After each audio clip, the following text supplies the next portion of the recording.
என்ன பாட்டி? காலையில இருந்து உன்னை எங்கெல்லாம் தேடிக்கிட்டு இருக்கேன் தெரியுமா ஐயா? ஏன் பாட்டி? தண்ணியில விழுந்தவள தெய்வமா வந்து காப்பாத்துன. அவ என்னடானா உசுர விட துடிக்கிறாய்யா. நான் என்ன சொன்னாலும் கேட்கலையா. நம்மளை எல்லாம் மோசம் பண்ணிட்டு போயிருவா போல் இருக்கையா. நீ இல்லைன்னா உயிர் வாழ மாட்டா. அவ அப்பனும் ஒத்துக்க மாட்டான். அவளை எங்கேயாவது கண்காணாத இடத்துக்கு கூட்டிட்டு போயிருயா. நீங்க 2 பேரும் சந்தோஷமா இருந்தாதான் இந்த கிழவிக்கு நிம்மதி.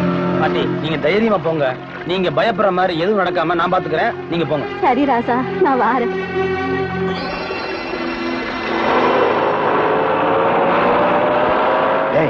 வர்றது மாப்பிள்ள மாதிரி இல்ல, மாப்பிள்ளையே தான். இங்க போறாரு, வண்டி நிறுத்தான். என்னடி வாசல்லே வரவேற்பு? ஏதாவது விசேஷமா? எங்களுக்கு பதில் சொல்லிட்டு உள்ள போங்க. யோ, யாருகிட்ட பேசுறேன்னு தெரிஞ்சுதான் பேசுறியா? தெரிஞ்சுதாங்க பேசுறோம். நம்மள எங்களை நட்டாத்துல விட்ட ஆளுன்னு நல்லா தெரிஞ்சுதான் பேசுறோம். என்னடி என்னாச்சு உங்க ஆத்தாளுக்கு? அவங்க சொல்றது நியாயம் தானே. நீங்க தான் வீடு வாங்கி தரேன், நிலம் எழுதி தரேன்னு சொல்லி ஆசை காட்டினீங்க. இப்போ பெரிய பண்ணையார் பொண்ண கல்யாணம் பண்ண போறீங்க. இனிமே வரவா போறீங்க? உன்ன மாதிரி ஊருக்கும் ஒவ்வொருத்தி இருக்காளுங்க. அவளுங்களுக்கு எல்லாம் என் கல்யாணத்தை பத்தி தெரியும். அவளுக்கு கேள்வியா கேட்டு இருக்காளுங்க. ஏன்னா என்னை பத்தி தெரியும். நான் சொல்றதை தான் செய்வேன்னு. நான் என்ன ஆசைப்பட்டா கல்யாணம் பண்ணிக்கிறேன்? என் மாம பெரிய சொத்துக்காரண்டி. அது மேல ஆசைப்பட்டு தான் கல்யாணம் பண்ணிக்கிறேன். கல்யாணம் பண்ணிக்கிட்டா அவளும் 10ஓட 11 தான். பார், நான் தொட்ட எவ்வளையும் நடுத்தருளை விட்டதே இல்லை. நான் சொன்னதை செய்வேன். சும்மா வாடி பேசாம வாடி உள்ளனா.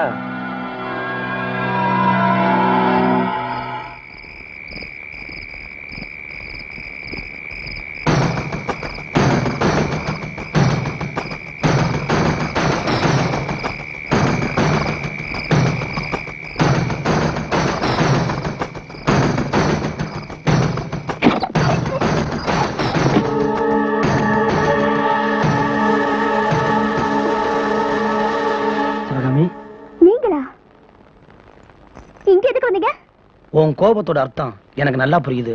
நீ நினைக்கிற மாதிரி எதுவுமே நடக்கல. ஏன் போய் சொல்றீங்க? உங்க மாமா பொண்ணு உங்களுக்கு நிச்சயம் பண்ணல? புரியாம பேசாத. அப்படி நடந்திருந்தா நான் இங்க வந்திருப்பேனா?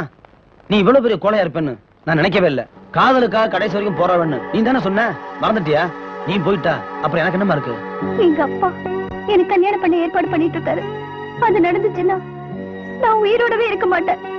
என்ன இங்க இருந்து கூட்டிட்டு போயிடுங்க. சிவகாமி, நீ எந்த ஊர்ல வந்தாலும் சரி, உன்னை தூக்கிட்டு போய் கல்யாணம் பண்றதுக்கு எனக்கு தெரியும். அப்படி பண்ணிட்டா நம்ம 2 பேர் குடும்பத்துக்குமே அவமானம். அது மட்டும் இல்ல, காலாகாலமா கௌரவமா வாழ்ந்த உங்க அப்பா ஊருக்குள்ள தலைமை நடக்க முடியுமா? இவங்களால நம்ம 2 பேரும் உடம்பத்தான் பிரிக்க முடியும், உள்ளங்களை பிரிக்கவே முடியாது. ஒண்ணு மட்டும் சொல்றேன், பெரியவனோட ஆசீர்வாதத்தோட நம்ம 2 பேர் கல்யாணம் நிச்சயம் நடக்கும். அது வரைக்கும் நீ தைரியமா இரு. என் மேல உண்மையிலே உனக்கு அளவுற நம்பிக்கை இருந்தா இனிமே இந்த மாதிரி முடிவுக்கு வர மாட்டேன்னு சத்தியம் என்ன? அண்ணமா, என் ஜீவன் தானே அது உங்கள் கையில் உள்ளது.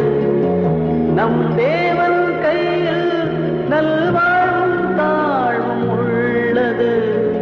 மலை போல செல்வம் மனம் போல ஆகுமா? மானங்கள் காக்க செல்வத்தால் ஆகுமா?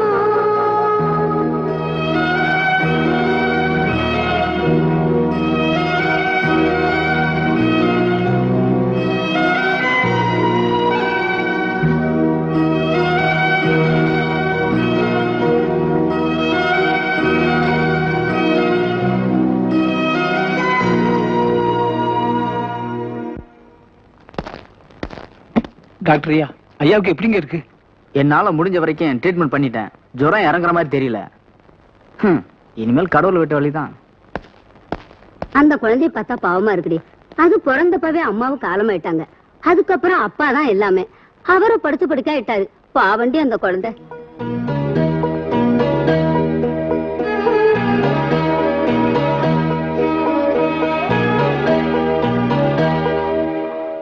ஐயா ஐயா, நம்ம குழந்தை மாரியாத்தா கோயில மண்சோறு சாப்பிட்டு அழகு குத்திக்க போதுங்கய்யா. தாயி, எங்க அம்மாவை எடுத்துக்கிட்ட, இப்ப எங்க அப்பாவையும் எடுத்துக்காதம்மா. அதுக்கு பதிலா என் உயிரை எடுத்துக்கோ.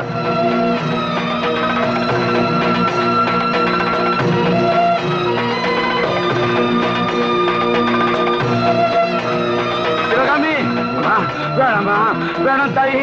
சிவகாமி, வேணாம்பா, வேணாம் தாயி. ஐயோ, அழுப்பா, ஐயோ, வேணாமா? வேணாம் தாயி, வேணாம். வேணாமா? வேணாம். வேணாம்.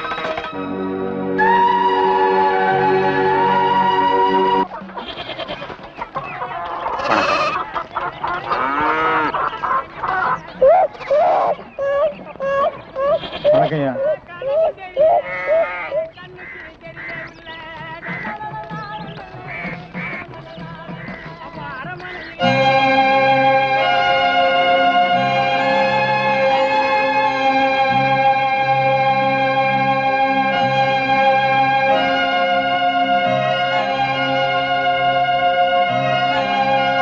அம்மா, யாருமா வீட்டுல?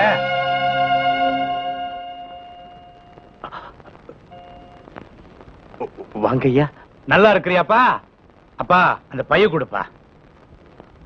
நீ போய் வெளியில உட்காரு. என்னடி பாத்துட்டு நிக்கிற? சீக்கிரம் பாய் எடுத்துட்டு வா.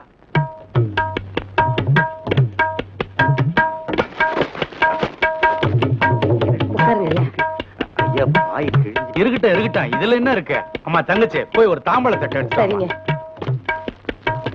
உட்காருங்க சம்பந்தி. என்ன அப்படி பாக்குறீங்க? ஓஹோ, அன்னைக்கு என் வீட்டுல வச்சு உங்களை சம்பந்தின்னு கேலி பேசுன அத நினைச்சிட்டீங்களா? தப்புதான், மன்னிச்சுங்க. அன்னைக்கு அப்படி பேசுன. இப்ப பாத்தீங்களா, ஆண்டவனே என்ன உங்க வீட்டுக்கு கூட்டு வந்து உட்கார வச்சு சம்பந்தம் பேச வச்சுட்டான். நம்ம கையில என்னங்க இருக்கு? 2 மோதிரம் இருக்குன்னு சொல்லுவாங்க, அத கூட போகும்போது போட்டுக்க முடியாது. நம்ம கையில ஒண்ணுமே இல்லங்க, எல்லாம் அவன் கையில தான். ஐயா, தகுதிக்கு மீறின இடத்துல என் மகன் ஆசைப்பட்டது தப்பு தானுங்களே. நீங்க எங்க மேல கோவப்பட்டது நியாயம் தானுங்களே. ஒரு ஆணும் பொண்ணும் மனசார இணைஞ்சிட்டா பணம் என்னையா பணம்?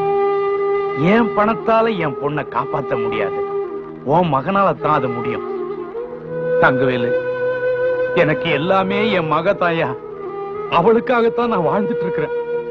அவ போயிட்டாள்னா அப்புறம் பணம் இருந்து என்ன, இல்லாம போன என்ன?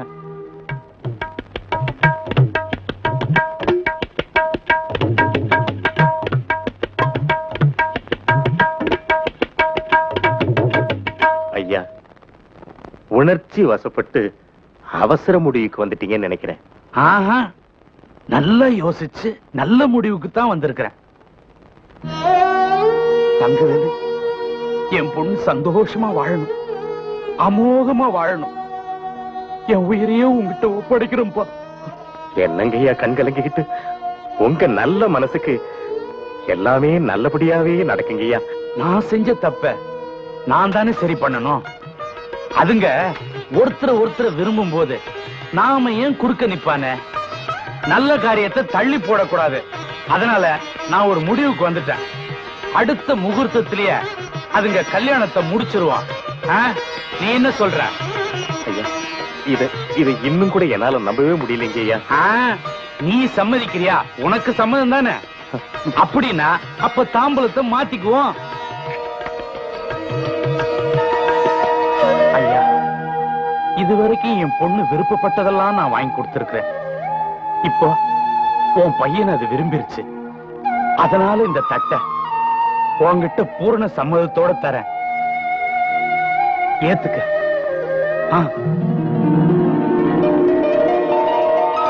இனிமே என்னையா செய்யறது? நம்ம ஊர்ல நம்ம விவசாயிகளுக்குன்னு பாடுபட்டுக்கிட்டு இருந்த ஒரே ஆளு நம்ம தம்பி தான். அவரையும் பொண்ணை கொடுத்து வளைச்சு போட்டுக்கிட்டாரு நம்ம பண்ணையாரு. இனிமே கூலி உயர்வாவது போராட்டமாவது. ஆமா ஆமா. என்ன சொல்றீங்க? ஆமா தம்பி, உனக்கு தன்னோட பொண்ணை கல்யாணம் பண்ணி கொடுக்க உங்க அப்பா கிட்ட சம்பந்தம் பேசி தட்டை மாத்திக்கிட்டாரு நம்ம பண்ணையாரு. அதெல்லாம் அந்த காலத்துல இருந்து இந்த காலம் வரைக்கும் பண்ணையாருங்க செய்யற ராசதந்திரமியா அது. அண்ணே, இனிமே தங்கராசு நமக்காக பாடுபடுவாருங்கிறத நாம நினைச்சு பார்க்க கூடாதுண்ணே. அப்போ நம்ம வழியை நாம தான் பாத்துக்குவோம். இந்த பாருங்க, காசுக்காக எப்படி என்னைக்குமே என் கடமையை நான் விட்டு கொடுத்தது இல்லையோ, அதே மாதிரி காதலுக்காகவும் என் கடமையை நான் என்னைக்கு விட்டு தர மாட்டேன். என்னுடைய காதல் கல்யாணம் நம்முடைய ஒத்துமையெல்லாம் பாதிக்கும் நினைச்சீங்கன்னா நம்ம வர்க்கத்துக்காக அந்த காதலை கூட தியாகம் செய்ய தயாராக்குறேன். நீங்க இப்பேற்பட்ட தியாகம் பண்ண தயங்க மாட்டீங்கன்னு எனக்கு நல்லாவே தெரியும். ஆனா அதுக்கு இப்ப அவசியம் இல்ல. செல்லமா வளர்த்த மகளை எப்ப அவ மனசுப்படி வாழ வைக்கணும்னு ஆசைப்பட்டனும் அப்பவே சொத்து சொகம் வீடு வாசல் இது மேல இருக்கிற ஆசையெல்லாம் போயிருச்சு.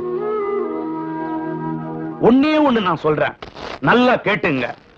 எப்போ உங்க தலைவர் தான் முடிவை சொல்லிட்டாரோ இப்போ என் முடிவை நான் சொல்றேன்.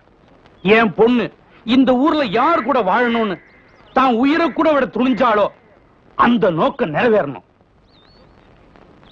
சொத்து இல்லையா சொத்து, என் உசுறு கூட கொடுக்க தயாரா இருக்கிறேன். அப்புறம் உங்க இஷ்டம், உங்க தலைவர் இஷ்டம். நல்லா யோசிச்சு பாருங்க. நான் வரேன்.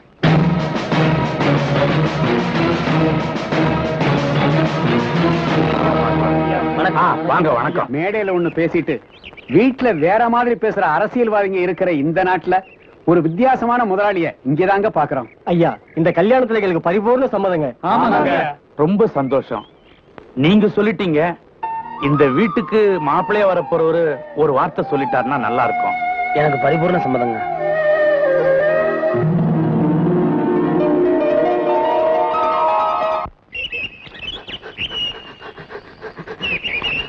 ஐயா ஐயா, சின்னையா சின்னையா, என்னடா ஐயா உங்களை கையோட கூட்டு வர சொன்னாரு. போடா, எனக்கு நிறைய வேலை இருக்கு. போடா, உங்களுக்கு நிச்சயம் பண்ண பொண்ண உங்க ஊர் பாட்டுக்காரன் கட்டி வச்ச போறாங்க.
மானங்கட்ட மாமனாரே, உனக்கு என்ன நெஞ்செழுத்து இருந்தா சொந்த பந்தம் ஜாதி ஜனம் நினைச்சு பார்க்காம வேற எவனுக்கு பொண்ணு கொடுத்துருப்பேன். இத பார், பொறுமையா இரு. என்னையா பொறுமையா பேசுறது? பரம்பரை பரம்பரை நமக்கு சொத்து சொகத்தை எல்லாம் ஒன்னா சேர்த்து எவனுக்கோ பொண்ணை கட்டி கொடுக்குறிய?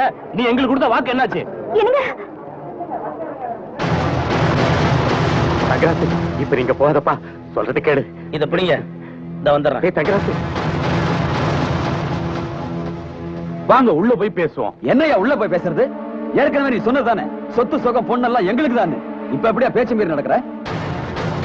அடட, பலே பலே, 5க்கும் 10க்கும் அலைஞ்சு பாடிக்கிட்டு இருக்க இவனை போய் மாப்பிள்ளையாக்கி நம்ம பரம்பரையை அசிங்கப்படுத்திட்டிய. என் தம்பிக்கு அழகு இல்லையா, அந்தஸ்து இல்லையா? என்னையா குறைச்சல்? எல்லாம் இருக்கு, ஆனா இவன மாதிரி மனசு இல்ல. அதனால்தான் பொண்ணை கொடுக்க முடியாதுன்ற. வாழ போறவ என் மக. ஏய், எனக்கு வேண்டியது சொத்து சொகம் இல்ல, என் பொண்ணு மனசுக்கு பிடிச்ச வாழ்க்கை. அதை நீ குடுப்பியா? நீங்க சும்மா இருங்க. இப்ப என்ன பண்ணலாங்கிறீங்க? எங்களுக்கு சேர வேண்டிய சொத்து சொகத்தை வேற எவனையும் அனுபவிக்க விட மாட்டோம். ஏய், இவங்கிட்ட என்னடா வெட்டி பேச்சு? போய் பொண்ணு கழுத்துல தாலி கட்டுறா.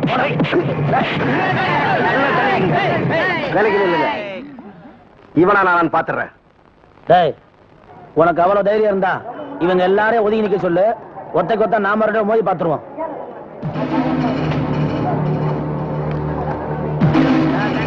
அடிச்சு வெட்டி கொல்லு தங்கராசு.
வந்துட்டீங்களா?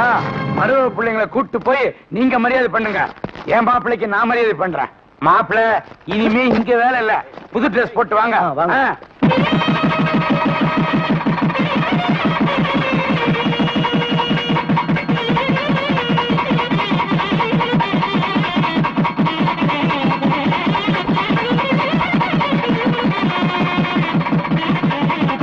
கல்யாணம் எல்லாம் நல்லபடியா முடிஞ்சிருச்சு.